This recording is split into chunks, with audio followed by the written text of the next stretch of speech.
শীতকালে বাড়িতে পিঠে হবে না, এটা হতেই পারে না।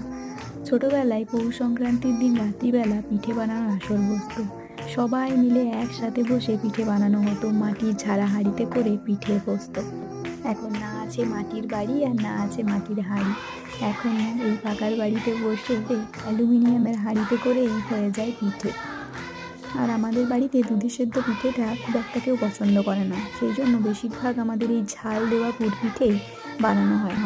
আজকের পিঠের পুরটা ছিল বাঁধাকপি দিয়ে বানানো। এছাড়াও আমাদের বাড়িতে ফুলকপির পুর দিয়েও পিঠে বানানো হয়।